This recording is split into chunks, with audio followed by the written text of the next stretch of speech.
कि हमारा सूरज इसकी मौत कब वाक़ होगी। तो एक जो स्टार होता है, जब वो एक डस्ट से बनता है, गैसेस वगैरह से बनता है, तो उसके पास दो ऑप्शंस होते हैं, उसके दो लाइफ साइकिल्स होते हैं। एक वो होता है कि जैसे ही सारी गैसेस इकट्ठी होती हैं वो एक एवरेज स्टार बना देता है, जो कि हमारा सूरज है। उसके बाद एक उसके पास ऑप्शन होता है कि जैसे ही सारी गैसेस इकट्ठी होती हैं, अगर गैसेस ज़्यादा मकदार में हो, बहुत ज़्यादा मकदार में हो, तो वो फिर मैसिव स्टार बना देता है। यही मैसिव स्टार आगे जाके बहुत बड़ा रेड सुपर जायंट बन जाता है। इसी तरह फिर ये रेड सुपर जायंट एक बहुत बड़ा सुपरनोवा बनता है। सुपरनोवा फिर आगे जाके ब्लैक होल और न्यूट्रॉन स्टार में तब्दील हो जाता है।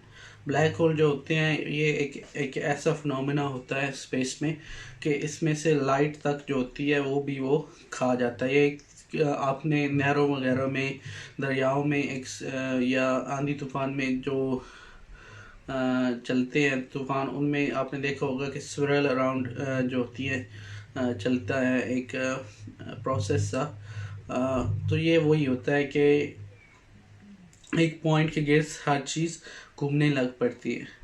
तो जो रेड सुपर जायंट होता है वो फिर लाइफ के एंड में आके एक ब्लैक होल बन जाता है या फिर एक न्यूट्रॉन स्टार बन जाता है। न्यूट्रॉन स्टार ये बहुत तेज़ी से गर्दिश करता है अपने ही गिर्द और बहुत ज़्यादा एक्टिव नहीं होता इन टर्म्स ऑफ इसकी ग्रेविटी वो नहीं रहती, लेकिन ये तेज़ी से गर्दिश बहुत ज़्यादा करता है।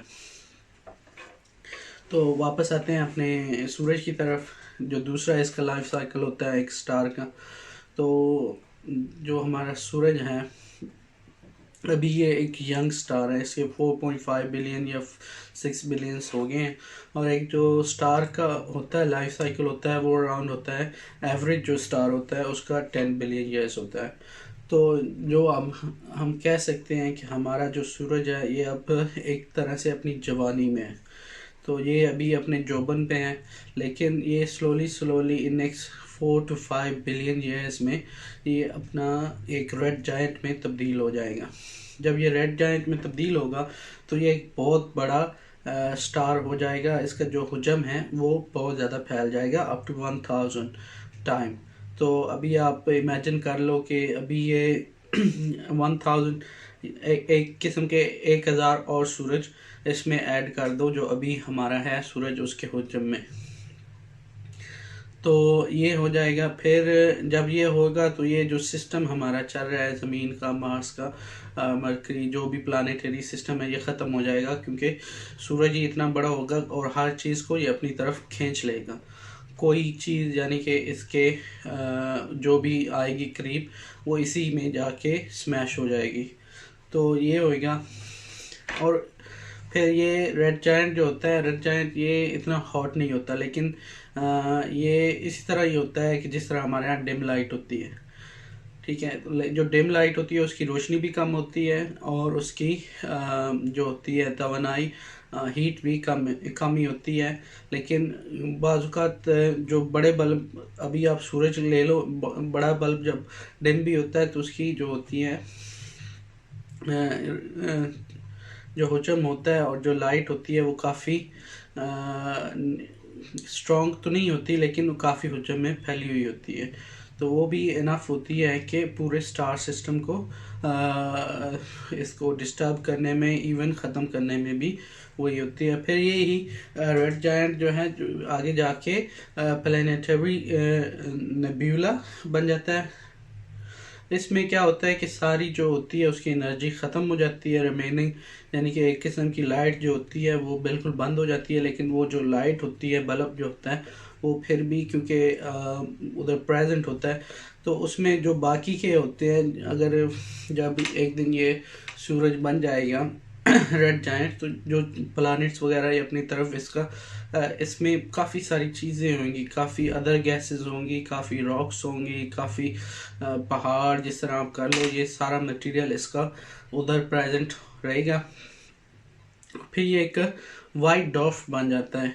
ये बहुत डेंस होता है, जो यानी कि जितने भी अभी हमारे यहाँ 8 के 9 प्लैनेट हैं हमारे मिल्की वे सिस्टम में, इस स्टार सिस्टम में, तो ये सारे 8 के 9 प्लैनेट इकट्ठे हो जाएंगे। सूरज का जो अपनी कोर है वो भी इकट्ठी हो जाएगी, तो ये एक बहुत ही डॉफ सा बन जाएगा, क्योंकि सारी गैसेस ये बाहर उठा फेंकेगा सूरज। और फिर जो बाकी है रॉक्स वगैरह रह जाएंगी, जिस तरह हमारी ज़मीन है इसके पहाड़ हैं, इस तरह मरकरी है उसकी भी कोर रह जाएगी, मार्स है उसमें ऑलरेडी उसमें पानी तो है नहीं, तो उसमें भी कोर वगैरह रह जाएगी जितनी भी, यानी कि ये वाला रॉक्स और मिट्टी और ये रह जाएगा। और बाकी जो हमारा है एस्ट्रॉयड बेल्ट सिस्टम है वो सारा ये अपनी तरफ खींच लेगा, तो ये सिर्फ वही रह जाएगा। और फिर ये एक किस्म का एक बहुत बड़ा तो नहीं, लेकिन एक डॉफ सा हो जाएगा हर चीज़ से। हर चीज़ इसमें होगी, सारे जो होते हैं प्लैनेट्स के जो हैं, जिस तरह अभी है हीलियम गैस है एक प्लैनेट में, दूसरे में कुछ गैस है, कुछ हमारे यहाँ ऑक्सीजन ज़्यादा होती है, इस तरह। तो ये रह जाएगा at the end of the day. और फिर ये भी एक दिन किसी गैलेक्सी में या किसी चीज़ में, ब्लैक होल में जाके स्मैश हो जाएंगे। तो इस तरह हमारे जो सूरज की है वो एक दिन मौत वाक़ हो जाएगी।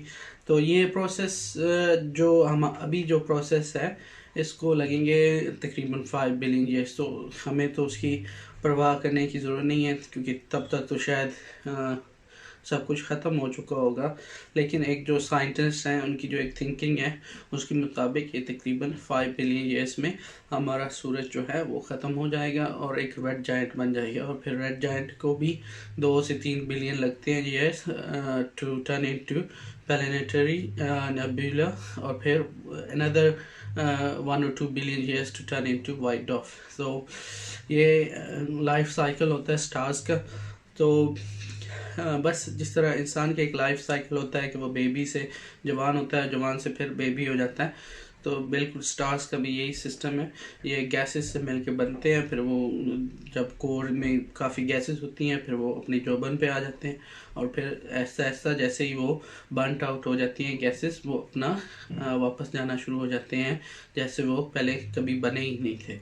So I hope you like this video. Let me know if there's any other topic you want me to talk about. I always say this, and let me know if you like anything about this video, or if you would like to see something more. I would be more than happy to do it for you. Thank you.